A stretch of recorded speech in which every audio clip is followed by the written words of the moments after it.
Ça fait longtemps que je suis pas venue ici. J'avais envie de faire un petit papotage et parler de colère, de, de fausse spiritualité, de thérapeute. Il y a plusieurs sujets là qui me parlent. Et j'avais envie de vous parler de guérison, de témoignages de guérison, de, de fausse spiritualité. Et je pense que je vais commencer par ça. C'est tellement courant qu'on associe la spiritualité avec le fait de bien parler, de faire... L'ego, il a une telle capacité à se charger de créer des images, en fait, sur ce qui est juste, ce qui est faux, ce qui est jugé spirituel et pas spirituel, ce qu'il faut dire ou pas dire, le camp dans lequel il faut aller et l'autre camp dans lequel il faut pas aller. Et souvent, quand il traîne là-dedans longtemps, bah, ça en fait des barricades. Et souvent, il a tendance à associer la colère ou une forme de rigidité ou de... Enfin, je sais pas, c'est peut-être pas le bon mot, mais en tout cas, une expression qui est plus ferme ou plus enflammée, j'en sais rien, plus... Ouais, peu importe la façon dont elle va se présenter, mais en tout cas, ça passe pas. Dans les domaines spirituels, on se dit que il faut parler comme ça, en fait. Généralement, c'est un peu mielleux, puis ça va avec la paix de l'esprit. On se dit que si la personne, elle parle comme ça, j'ai reçu plusieurs commentaires à un moment donné, je pense que c'était autour d'octobre. Clairement, ça plaisait pas aux gens que je parle, que je dise fuck en fait dans un direct ou que j'envoie quelqu'un bouler, etc. Et pour autant, je me faisais insulter en fait. Et sur Instagram, il y avait des commentaires qui passaient et il y en a qui insultaient. Et j'ai reçu plus. C'était impensable en fait c'est impensable pour certaines personnes de se dire que d'associer un langage non duel ou spirituel ou d'éveil avec une façon de parler qui colle pas en fait. Parce que Mahananda Mahi, elle fait pas comme ça. Et parce qu'un tel fait pas comme ça, donc ça rentre pas là-dedans en fait. Mais on peut pas laisser la vie être comme elle doit être. Et est-ce que c'est... En fait, si déjà il y a ces barricades en fait autour de l'expression, mais forget, c'est même pas la peine de parler d'éveil en fait. Parce que l'éveil, c'est autoriser toute forme d'expression telle qu'elle doit être. Et si à un moment donné, elle doit s'exprimer en disant fuck, qui on est pour dominer ce qui doit être en fait? Qui on est pour juger que telle expression est valable et telle autre est pas valable? Si ça doit passer à travers nous, peu importe le but, si c'est pour nous ou pas pour nous, enfin peu importe en fait, c'est que ça passe. Et certes, on sait que on a de la connaissance, on sait que quelqu'un qui s'exprime tout le temps en colère, bah, ça va enflammer le système, le corps, ça crée des maladies, etc. On a cette connaissance, mais pour autant, l'âme dépasse la connaissance. Elle sait très bien, la conscience, elle sait très bien l'équilibre. Elle est la maîtresse de l'équilibre. Et donc, qui on est pour mieux connaître l'équilibre que la vérité qui nous traverse? Et donc l'expression qui doit être. Et je vois beaucoup ça. Je vois beaucoup aussi de tendance à,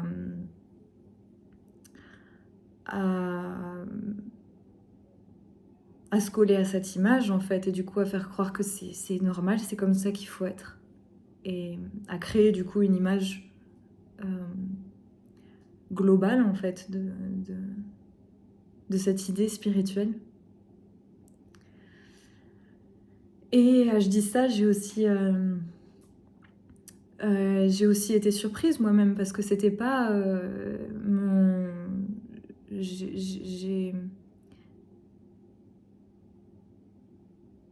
J'étais pas... comment dire? J'ai jamais eu une expression qui était très... J'ai toujours été diplomatique, on va dire. Diplomate. Diplomate. Et du coup, à trouver des contours en quelque sorte pour que tout le monde soit OK, pour pas faire de vagues, tout simplement pour pas être rejeté en fait, hein. Pour pas vivre le rejet plutôt. Et donc voilà, l'ego il utilise l'expression, la capacité à communiquer pour pas vivre la douleur en fait. Pas vivre les douleurs. Et du coup, j'ai fait ça toute ma vie. Et donc, après le basculement, quand la vie a repris ses droits, en fait, non seulement le corps est passé à la machine à laver, je vais raconter un peu plus tard dans la vidéo, mais aussi l'expression, en fait, a repris ses droits.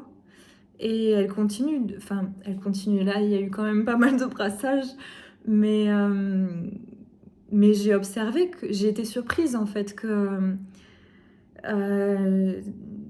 c'était, ça ressemblait parfois à des choses de l'extérieur qui pourraient ressembler à un manque de raison ou un manque de stabilité, etc. Je ressens en fait tout ce que les gens projettent sur moi. Et il y a eu plusieurs conflits en fait aussi qui ont fait que j'ai été face à ça,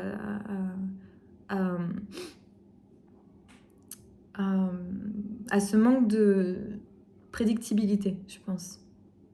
C'est-à-dire que quand l'ego avait l'habitude d'agir d'une certaine manière pour ne pas être rejeté, ça crée une habitude en fait dans les relations. À l'extérieur, c'est inconscient, d'inconscient à inconscient. Je te donne ça, tu me donnes ça. Si tu me donnes ça, ça comble un manque d'estime, donc j'aime bien. Enfin, c'est des contrats sous-jacents en fait. Et tout à coup, il n'y a plus ce contrat en fait. Et donc ça crée plein de conflits, notamment avec les gens avec qui j'étais en contact depuis longtemps, dans ma famille particulièrement, etc. Et donc tous les contrats sous-jacents sautent en fait. Donc si de l'autre côté la personne n'a pas envie de faire le travail ou n'est pas capable de faire le travail, voilà, ça crée des coupures de lien aussi.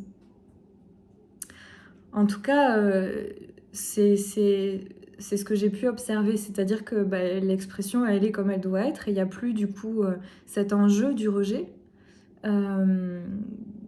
Qui était clairement une création de l'ego, ou en tout cas dominée par l'ego. Et donc ce qui reste, c'est l'expression telle qu'elle doit être en fait. Et l'intimité en vérité. Parce que même si j'observe que c'est jamais agréable en fait d'être en conflit. Mais quand j'ai observé que même si y a quelque chose de virulent ou qui peut sembler dur en fait qui sort de moi, le lien est jamais perdu en fait, parce que ça vient pas d'une réaction. Et je me suis aperçue qu'avec certaines personnes, avec certains contacts, il y a eu cette virulence vraiment je comprenais pas d'où ça sortait. Et quand j'observais, je me rendais compte que c'est la personne qui me demandait ça, que c'était l'âme de la personne qui me demandait ça, parce que j'avais rien à gagner de m'exprimer comme je me suis exprimée. Rien à gagner, vraiment. Et j'attends rien en retour. Et donc, du coup,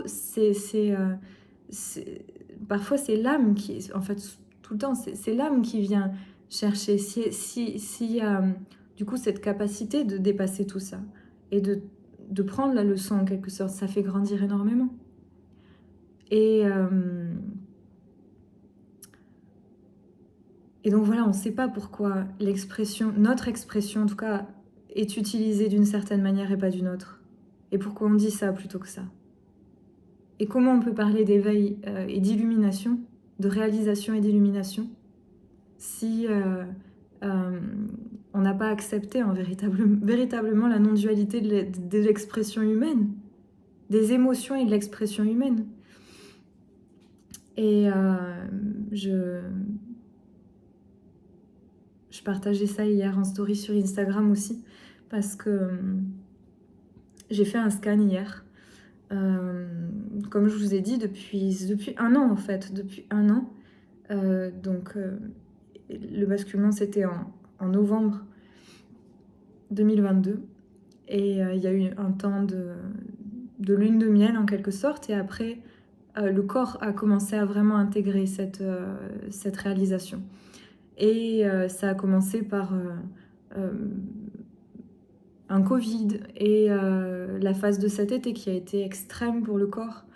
Et après ça, un autre Covid. Après ça, des calculs, enfin, pyélonéphrite et compagnie. Enfin, il y a eu vraiment des grosses fièvres aussi, une phase de grosse fièvre où l'énergie qui montait, j'arrivais plus à la gérer dans le système. Bref, il y a eu tout un tas d'étapes en peu de temps finalement, en un an. Et qui sont forcément accompagnées d'impressions et d'émotions qui se libèrent.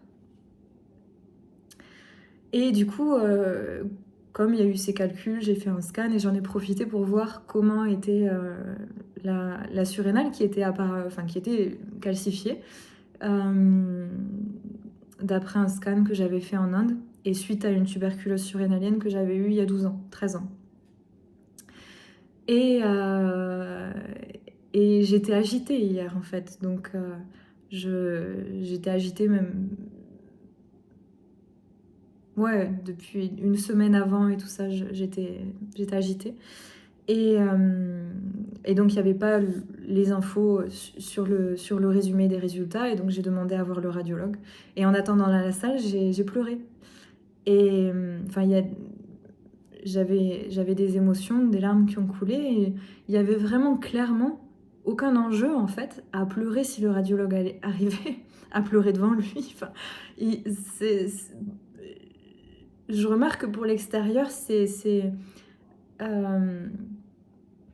il y a ces codes en quelque sorte, mais j'ai plus cette faculté en fait. Il n'y a plus de filtre en quelque sorte. Et donc, il y a juste la vie qui doit venir. Et s'il y a plus de vie à pleurer, il va falloir que ça domine sur ce que pensent les autres, en fait. Enfin, ce que pensent les autres. Comment vont réagir les autres par rapport à ça. Et il a vu que j'avais pleuré, il a été très gentil. Mais il n'y a pas de honte ensuite. Il n'y a pas de gêne ou de perte de dignité, en fait, sous une émotion. Toutes les émotions sont acceptées, en fait. Et il a été très gentil, il m'a accompagnée dans la salle de radio, dans la salle du scan pour voir les images. Et il m'a montré la surrénale, il m'a dit bah, tu vois, elle est très bien. Moi, je ne mets pas dans le rapport parce qu'il n'y a pas de raison de noter quoi que ce soit. Pour moi, elle fonctionne. Il y a juste un point, en la tournant comme ça, il y a un petit point, mais ça pourrait être un hématome, une marque d'hématome ou une petite calcification. Mais c'est tellement minime que je vois pas d'intérêt de le noter dans les résultats. Donc tu peux partir tranquille. Il essayait de me rassurer, mais j'allais très bien en fait, parce que mon émotion, elle me posait aucun problème.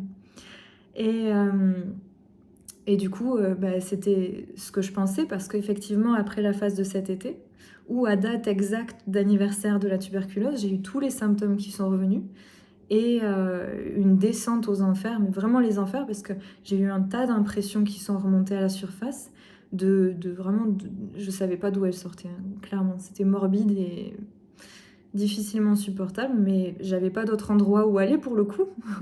Et j'étais coincée dans le moment présent en quelque sorte. Donc tout s'est vécu, tout s'est nettoyé. Et j'ai clairement senti après ça, parce qu'il y a eu 2 Covid. Enfin non, il y a eu un Covid après, d'autres trucs, mais en tout cas, il y a eu un Covid après et je ne l'ai pas du tout vécu de la même manière. Sachant qu'avant, j'avais des grosses chutes hormonales où c'est comme si je tenais plus debout, j'arrive plus à bouger, j'arrive plus à marcher, puisque certainement le corps n'arrivait pas à gérer un virus avec une seule surrénale. Je sais pas, encore une fois, il aurait fallu des batteries d'examens, je pense, pour voir les fonctions, donner des traitements et tout ça, donc je suis pas passée par là. Mais clairement, j'ai vu un avant, un après. Il n'y avait plus du tout du tout cet impact. Après cet été, l'énergie était démente, j'avais même du mal à la gérer. Et dans le Covid, plus voilà, une pyélonéphrite et tout ça, le corps était gérer le virus seulement, quoi, en gros. Et voilà, j'en sais pas plus. C'est toujours une énigme à plusieurs niveaux, en fait. Mais il y avait clairement un avant, un après, et donc ça semble être validé par les examens que j'ai fait hier. Tout ça pour dire que voilà, le corps s'est libéré. Et aussi, après, ce qui était le plus surprenant, c'est que il y a pas eu de... Enfin,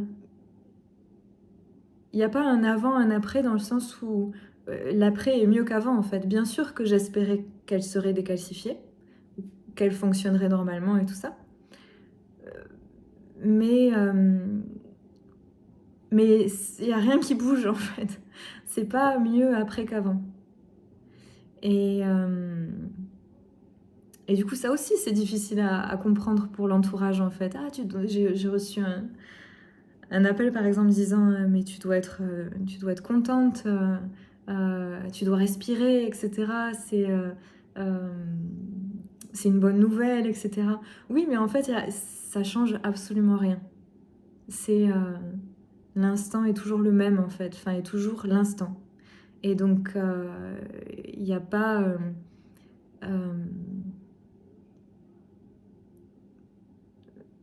l'instant est vécu pour ce qu'il a à donner dans l'instant, en fait, c'est tout.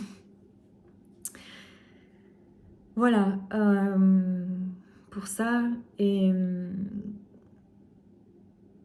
après, j'avais envie de vous parler de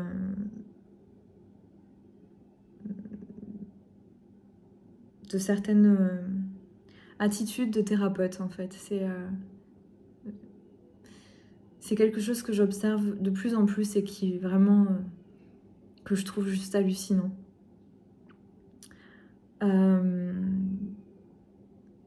J'aimerais bien en parler davantage. J'en parle avec des amis psy de ce truc. Et on est juste hallucinés tous qu'il y ait autant de dérapages dans la thérapie. Et voilà, il y a quelque chose dont je voudrais parler, en fait. C'est tous ces coachings de vie et les thérapeutes qui viennent de se former, etc., qui accompagnent des gens, mais qui n'ont pas de notion, en fait, de là où en est la personne, de l'urgence psychiatrique parfois, de l'urgence tout court, et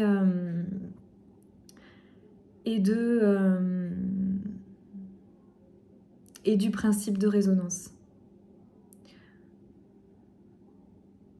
Ça devrait être complètement inadmissible, en fait, de laisser passer...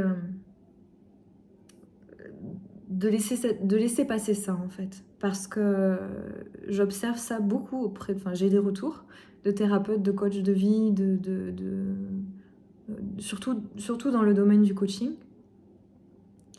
où on passe à côté de certaines choses, où on abuse, en fait, de certaines choses. Et pourquoi on fait ça? Parce que la résonance n'est pas là. Généralement, c'est parce que c'est l'ego qui domine. Parce que s'il y a résonance, on peut ressentir où en est la personne en face de nous et dire non parce qu'on ne peut pas l'accompagner, qu'on n'a pas les outils, ou qu'il faut s'unir avec d'autres thérapeutes et d'autres outils, de l'allopathique s'il y a besoin, des médicaments, peu importe, en fait. À un moment donné, il faut savoir... il faut entrer en résonance véritablement avec la personne pour savoir ce dont elle a véritablement besoin et où elle en est, en fait. Et du coup, j'ai eu plusieurs témoignages de personnes qui ont des décompensations suite à de l'hypnose ou des coachings, etc. De l'abus de faiblesse, parce que si la personne elle vient, c'est quand même déjà qu'il y a peut-être une faiblesse au niveau cognitif, ou voilà, une difficulté à prendre des décisions ou à connaître ses limites. Et donc j'ai vu plusieurs fois des gens abuser en proposant par exemple des accompagnements sans connaître la personne, demander des tarifs exorbitants dès la première rencontre, sans avoir ciblé véritablement ce dont la personne avait besoin, et si c'était possible de l'accompagner. Donc sans la connaître en fait. Et sans savoir que cette personne, peut-être qu'elle ne sait pas dire non en fait, ou qu'elle n'est pas apte à recevoir ce qu'on a à lui proposer. Ou qu'on n'a tout simplement aussi pas fait le chemin nécessaire pour accompagner cette personne. Et c'est ça le plus courant en fait. Et donc je vois ça, je vois aussi ça dans d'autres domaines que le coaching de vie, plutôt dans des domaines énergétiques, plusieurs montées de Kundalini qui sont mal gérées, et donc qui partent en hôpital psy ou d'autres choses, ou qui sont très difficiles à gérer après. Et aussi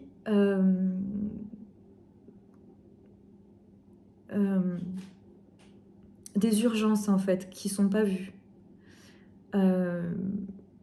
Urgence physique, urgence psychiatrique, qui nécessiterait un encadrement qui est médicalisé, qui nécessiterait en fait un accompagnement autre que ce qu'on a à proposer, et pour autant c'est pas vu. Et je pense que ça mérite d'être dénoncé en fait,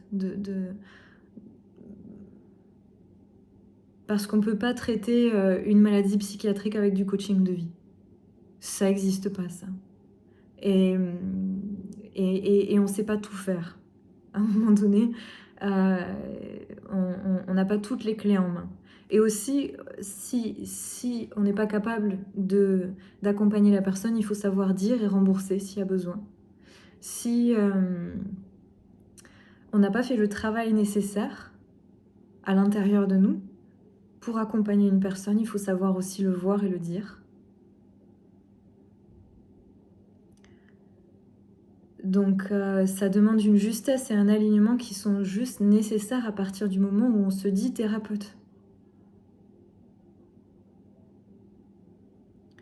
Donc voilà, je pense que ça nécessiterait, j'en parle avec des amis psy et c'est vrai que ça nécessiterait un encadrement en fait, ne serait-ce que de connaître l'urgence psychiatrique pour certaines personnes qui ne savent pas encore entrer en résonance, parce que moi c'est ce que je fais direct en fait, je travaille pas sans entrer en résonance, c'est comme ça que je comprends la personne, que je l'entends et que je connais ses besoins, et que je m'adapte à elle en fait. Et que j'adapte le traitement à elle, etc. Je vais pas donner par exemple des bourgeons à quelqu'un et à tout le monde, je veux dire. Ou il y a une personne qui va raisonner avec une façon un accompagnement qui a plus d'Ayurveda, une autre moins en fait. Il n'y a que la résonance qui peut donner cette indication. Et si on n'a pas accès à ça, alors d'abord ça se travaille, et ça s'apprend, ça se travaille, ça prend du temps. Et si on n'a pas accès à ça, il faut des ressources et il faut connaître, dans ce cas-là, l'urgence psychiatrique, parce que c'est le cas de beaucoup de personnes. Souvent, elles le cachent derrière des masques de ça va bien, tout va bien, etc. Il faut savoir cibler ça. Et du coup, mettre l'ego de côté, quoi. Il n'y a pas d'autre choix. Hein. Parce que l'ego, il va vouloir... il va vouloir faire du forcing ou... Il va souvent chercher à faire du forcing. Donc voilà. C'est triste, je trouve. C'est triste que... qu'il n'y ait pas cette clarté intérieure, en fait, sur le fait que, mon Dieu, mais c'est la justesse qui m'importe, en fait. Si c'est pas le moment, c'est pas le moment. Et si je dois pas gagner d'argent parce que je viens de me lancer mais que je suis pas prêt, ben je gagnerai pas d'argent, je ferai autre chose.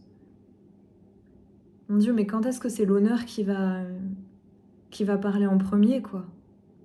Et je sais pas pour vous, mais là, je suis allée au cinéma voir Les Survivantes. J'avais aussi envie d'en parler, je pense que ce sera la note de la fin de cette vidéo. Et mon Dieu, mais écoutez-les, en fait. Vous avez envie d'entendre l'honneur, vous avez envie de voir ce que c'est l'honneur, écoutez ces femmes. parce qu'elles ont rien à perdre. Elles ont que... C'est des diamants bruts. Elles ont que la vérité qui parle, en fait. C'est juste à couper le souffle, la façon dont elles parlent. Ça les a... Vous allez voir, un témoignage de diamants bruts, quoi. Et toutes, elles parlent de foi, elles ont des témoignages de foi. Mais elles n'ont rien à perdre. Et on devrait tous avoir cette attitude, en fait. À partir du moment où on s'engage sur un chemin thérapeute, parce qu'on n'est pas thérapeute pour l'estime de soi, hein. Et j'en vois beaucoup, hein.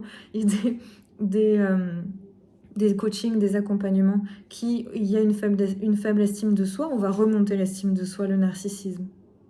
Et ok, ça peut marcher au début, mais il y aura toujours une... Enfin, c'est comme une bille, un pendulum, je sais plus comment ça s'appelle. À un moment donné, ça va repartir de l'autre côté. Donc ça marche un temps, en fait, pour stabiliser peut-être la personne, j'en sais rien. Moi, j'ai une vision non duelle, donc forcément, enfin, un accompagnement qui a ses racines dans la non-dualité. Donc l'idée, c'est de se retrouver au milieu, à un moment donné. Mais si on reste coincé, en fait, dans le fait de gonfler le narcissisme à tout prix et faire des stages de gonflage d'estime de soi, etc. Mais mon Dieu, mais on va où? S'il n'y a pas cet ancrage au centre. Je dis pas que c'est une mauvaise chose de gonfler l'estime de soi pour ça. Tous les cas, c'est que de l'individuel, en fait. Mais si vous me voyez sur cette vidéo, vous avez forcément quelque chose en lien avec la non-dualité. Et donc vous êtes forcément allé plus loin dans cette recherche. Et donc ça sert à rien On n'est pas thérapeute pour faire les allers-retours entre manque d'estime de soi, manque de confiance en soi, faire des tableaux pour gonfler la confiance en soi, stop. Ça sert à rien. Donc allez voir les survivantes. Si vous n'êtes pas prêt, n'y allez pas. C'est extrêmement difficile. C'est même assez insoutenable, en fait, de rester dans une salle close comme ça, où on est tous dans les émotions, d'autant plus de ce qu'elle raconte. Donc, faut être accroché pour voir ça, pour entendre ça avec une vraie sensibilité, une vraie compassion. Et en tout cas, c'est certain que à un moment donné, j'ai entendu le mot gardienne de l'humanité. Je crois que c'est le réalisateur qui a parlé de ça. Et j'ai trouvé ça magnifique. On lui demandait pourquoi vous avez fait venir des femmes plutôt que des hommes. Et je pense que bah oui, il y a des survivants aussi, il y a des survivantes aussi dans ces réseaux. Et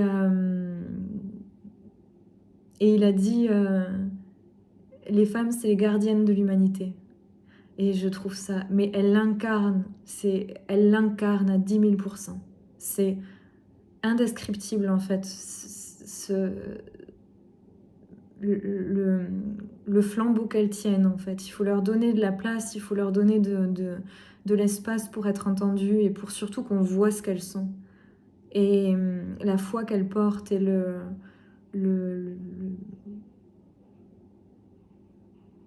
joyau, quoi, qu'elles transmettent. Elles ont beaucoup plus à transmettre qu'on imagine, en fait. Beaucoup plus que leur histoire. Elles sont de vrais témoignages de foi. J'ai beaucoup de respect pour... beaucoup de respect, beaucoup de révérence envers ces femmes et ces hommes. Et en tout cas, celles que j'ai pu découvrir au travers du documentaire. Beaucoup de révérence envers elles. Et pour moi, c'est des...